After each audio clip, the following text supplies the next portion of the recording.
Appreciate it, Justin.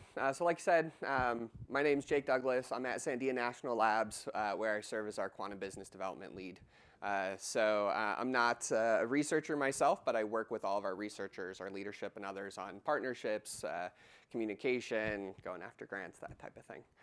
So really excited to be here today. And I wanted to just talk a little bit about kind of the background for why we should care about quantum, what's going on in the ecosystem, things of that nature.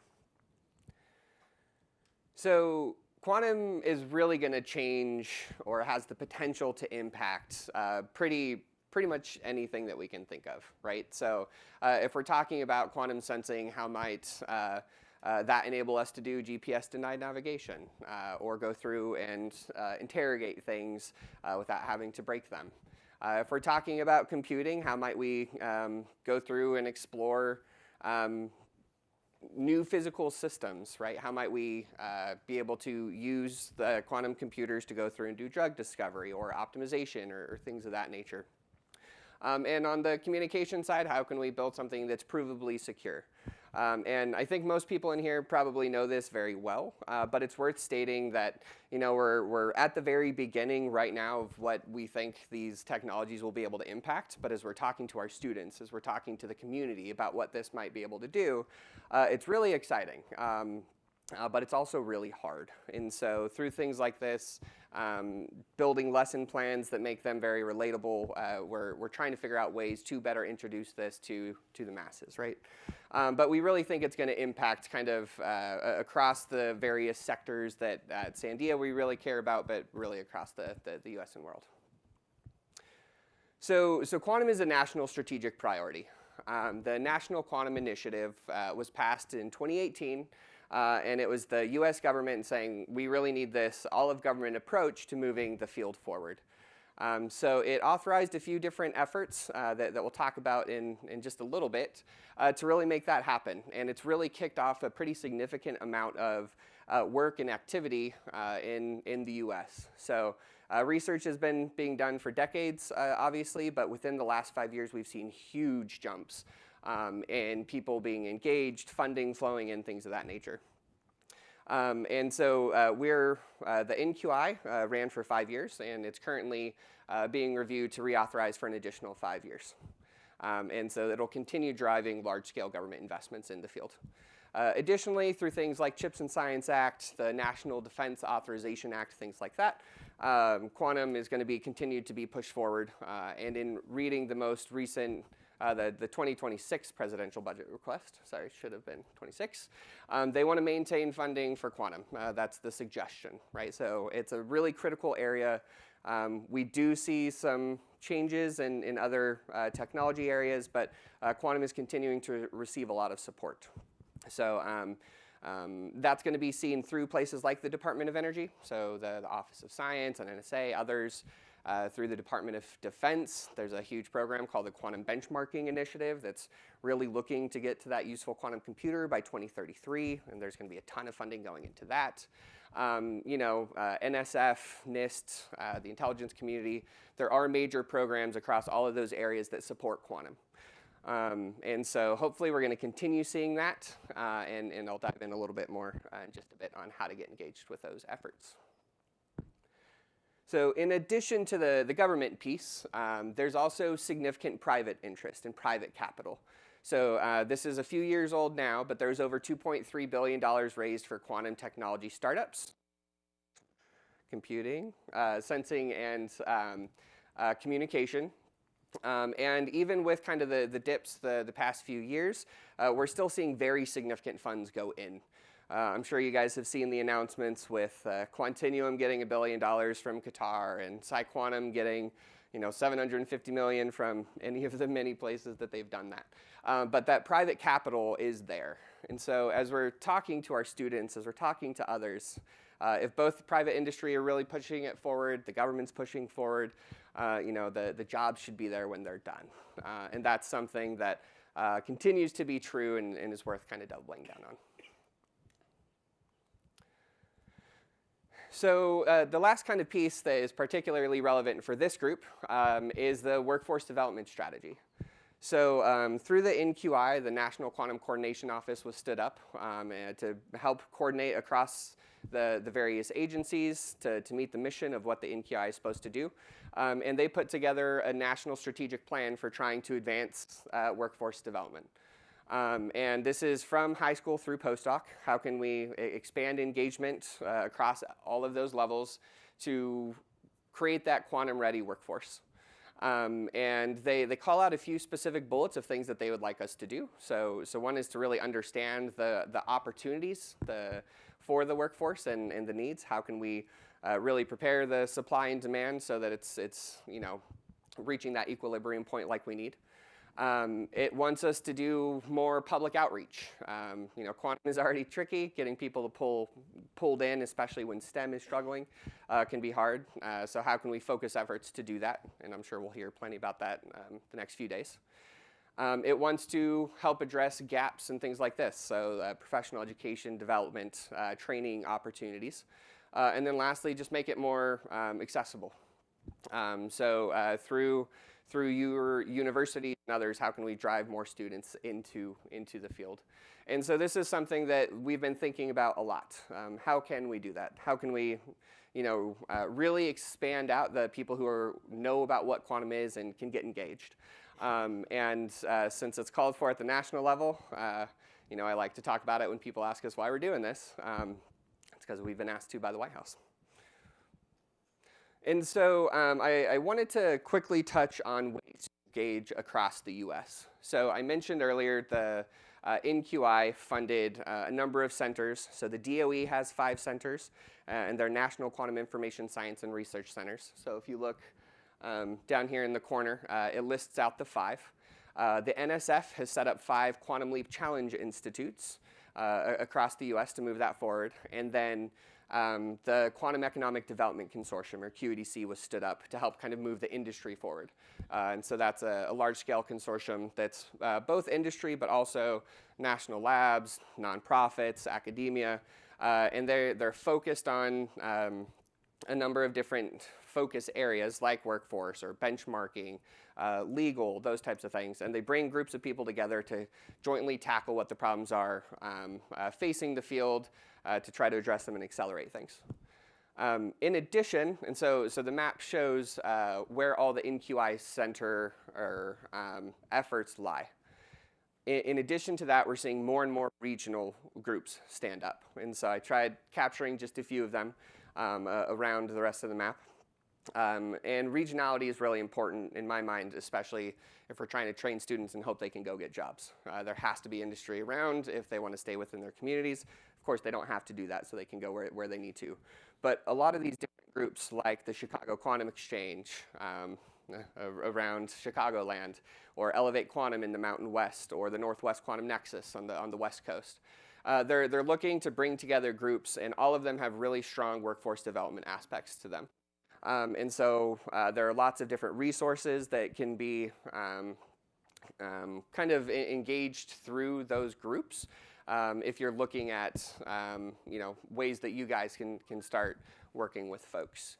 On the NQI centers, it's similarly the same. If you're interested in trying to find jobs for your students, research opportunities, internships, things like that, there's huge opportunity to do that there.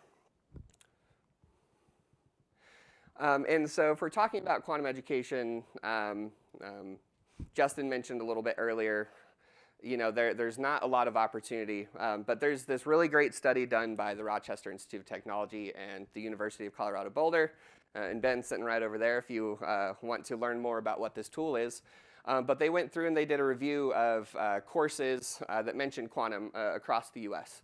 And they have a really great app that you can go through and search and get a little bit more resolution on what's actually there. So I won't say too terribly much more since Ben is here and he will be able to answer all your questions. But if you're curious about what's going on in quantum, this is an awesome tool that I'd really encourage you guys to explore if you're interested in trying to figure out connections within your specific fields. And then just kind of drilling in a little bit more and digging in on the access to education. So since we already covered this a little bit, I won't dig into it too much. But of the 305 US institutions that were kind of reviewed, 74 had courses related to quantum. And if we're looking at where that is, right, we obviously see a big gap at the baccalaureate level. Or baccalaureate institutions, undergrad classes, things of that nature. And so this effort, along with a lot of others, are really trying to figure out how that can be addressed and changed. And so hopefully through this workshop, we can help adjust those numbers a little bit. And so as we're digging a little bit more into the opportunities within the workforce, where is it actually coming from? Where are the jobs? What is the breakdown between masters or PhDs or undergrads? Currently, less than half the jobs that are out there require a PhD. I do think that can be a little bit skewed, where places like IBM may not list a required PhD, but they do want it. But if we're looking at it, we're continuing to see the number of jobs that require that PhD go down and down and down. The QEDC tracks jobs across all of its members, so it's not the whole US, but a pretty good percentage of it. And in doing some data analysis, the Chicago Quantum Exchange workforce team has shown that continues to be true. There isn't a good database that can go through and tell you what all the jobs are, where they're at. I think that was something that was called for and might be in the works now, but not quite there. But we also see, quantum pulling from all the different disciplines across STEM. So physics, electrical engineering, computer science, chemistry, I hope business soon, and a little bit more there, just selfish. And because of that multidisciplinarity, it can also make things very challenging for understanding where the jobs actually are. What skills people need to be able to get into the field, what industry is actually asking for if their job posting lists 100 things when they really only need 10. And so there's a lot going on into understanding, what that makeup is. Majority we're still seeing come out of physics, but more and more we're seeing it come from engineering, math, chemistry, and these others. And as the machines continue to get more useful and usable, we should see that gap of continue to kind of even out a little bit. And so just as a quick snapshot of where hiring was, and this was over 2 years ago, 3 years ago now, but just to show you where hiring in quantum is happening. So the blue dots are national labs, the yellow is industry, and then the green was the academia at the time. And we were curious what hiring looked like after the NQI was passed. And again, the regionality piece of something is really, in my mind, a critical piece of how we think about trying to prepare students for jobs and not have to leave where they're at. And so it's continuing to grow. I think it's about time we update this map and showing them against each other as industry has continued to grow, pull more people in, things of that nature. But if you look, there are efforts happening kind of across the US, and for those in California, there are huge industry presence here for your students to go once they get through your courses there. And so as we think a little bit more about how students can engage in quantum, there's this really great diagram that was put together for building a quantum engineering undergraduate program that I love to flash up. And so the different ways that people can get engaged, that this visualizes it really well. So at the bottom is going to be the highest number of jobs that we need, and they're going to be the non-quantum the non-quantum jobs, right? Where we're going to need to bring in the electrical engineers and the folks who can do controls and others, and they'll need a little bit of knowledge about what quantum is, but by no means are they going to need to have expert knowledge. As you go up the pyramid, you're going to need to have a little bit more knowledge, and you start moving into more specialized jobs. And then at the very top there, it's going to be your PhD, pushing the state-of-the-art researchers in very, very specific fields. And as we think about trying to expand participation in quantum, especially as these machines are getting more mature, and there is going to be a need to actually start doing some of the assembly rather than just kind of hero experiments and things like that. We're going to need a workforce to go through and be able to support those systems as the And so this is a really interesting way to kind of think about how much exposure students need to actually get engaged in the field. And so, at the top, at the PhD level, you're going to need that deep expertise. You're going to need that extensive training. In the middle, you're going to have your specialized knowledge about whatever field it is that you're in for, engineering, computer science, so on and so forth. And at the bottom, general working knowledge, we believe is going to be good enough to be able to go through and still support what the ecosystem needs. And so in kind of looking at the supply and demand aspects of things, so within the Mountain West, the Elevate Quantum team went through and they did a quick survey to understand where the jobs were. And within that ecosystem, because there's a lot of kind of the enabling hardware supply chain type companies, about 80% of their jobs didn't require an advanced degree. So the photonics and the optics folks and those making cryogenic systems, things of that nature. And we expect to continue to see that grow within that kind of field. Additionally, they found that most of the jobs are hardware focused, right? Which makes sense. They're trying to build the machines, they're trying to run them. We're still trying to figure out what to do with them once they're up and running. And if things continue to grow the way that they are expected, with the level of investment coming in both from the federal and private side of things, they estimated that within the Mountain West region, there would be about a 70,000 person workforce gap by 2034. And if you think about kind of where those jobs are now, there tend to be more hardware listings. Again, tracking those jobs is really hard because there's no standard quantum job posting or sock code to try to track. But we're expecting as the technologies continue to mature and people start getting their hands on them, that'll switch and we'll see more software jobs as folks are trying to develop ways to use the machines. Let's see.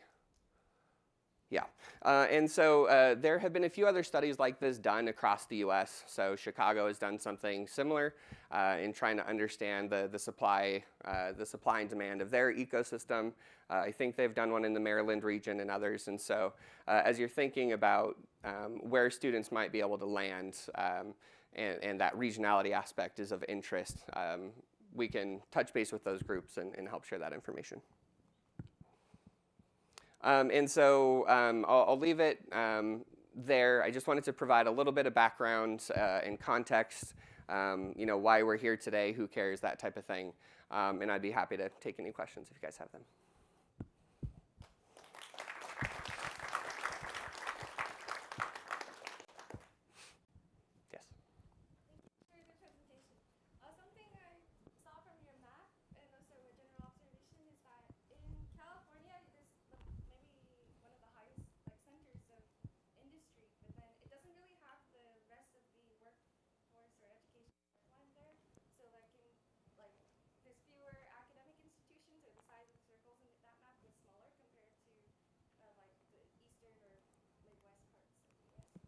Yeah, so that was just hiring, and the circles are so big because of places like Microsoft, IBM, a few others in the various hubs. But educational institutions that might be missing there, it's because they probably already had faculty that were working in it. And so there wasn't as much hiring demand at the time when we were looking at this to bring on new faculty. So hopefully that kind of answers the question. They do exist. There's a ton going on in California. But for this study, it was just seeing who's getting hired within that set of time. Did that answer your question? It did, yeah. Okay. Do you think there'll be a California also regional hub? Yeah, so I've heard one forming out of Berkeley. And I'm not sure if it's a Northern California focused type thing. I haven't heard of anything in Southern California yet, but there are a few folks in here that might know. And it could be an all-of-state approach, I'm not sure. But I do know they're actively working to set it up now. Yeah. I can speak to Southern California. There's a push to try to get federal funding for a hub in Southern California. It's not been successful yet. But there are people talking and trying to get funding. Awesome, thank you. And Justin, did you want to use a mic for questions? If we can, yeah. Okay. Other questions? It's more like a statement than questions. So just to share with everyone, I'm starting to teach quantum course tomorrow, summer course, and I didn't prepare for it because it was getting canceled and wasn't collecting enough students. And then I wrote the advertising thing, and I made it clear that 2025 is the year of quantum. Yes. That the government is creating jobs. So I want to thank you for this talk, because it backs up that this is the future. And of course, when I proposed it, my department chair said, "We're only undergrad institution. You need PhD to get quantum job. This is not good." So I said, no, it's changing. Remember how it was with AI? AI was Yeah. now everyone can do it, right? So I'm very excited because I have almost a full course, but I'm also freaked out because I have nothing prepared. And I was thinking, and I'm here. So I was thinking how to start, and yesterday I was reading Thomas Wong's book. He has chapter 8, the last chapter of the book. It has 4 pages, and he sort of summarizes where the jobs could be. And a very nice summary. And I was thinking I should probably start with that before I go into the math. So I was wondering how long until we get this recording, because it's a 20-minute talk that I could actually have my students watch instead of me retelling it, if that's okay with you. Yeah, I mean, that's a question for Justin. Someone should get on that. Who's running this thing? If you want to talk to me later, I can see how fast they can turn it around. But But I think it would be a good way to start the course, right? I know a lot of, I think, and some of the PER folks would probably be better suited to this, that I think there's better retention strategies than that if you can tie education to workforce and jobs they might get. So I do think that's probably a good idea. Tomorrow might be a little tight, but I think we can try, so talk to me. But yes, if that would be, and to also answer to another question, I used to work at USC, and they're the only ones who have a quantum computer in the garage that's funded by Lockheed Martin. Yeah. But I've never ever heard anyone getting jobs there or actually having access to it. So I'm guessing it's very locked up because it belongs to Lockheed Martin. But Yeah. it should have been, Southern California should have been first, right? Yeah, well, and there are a number of groups who are trying to figure out what that industry demand piece is and how to communicate that to students and others. So Ben, I'm not sure, are you and Heather working together on kind of the industry demand side, or is it more KSA focused? Yeah, Justin, I'm just walking it over for you.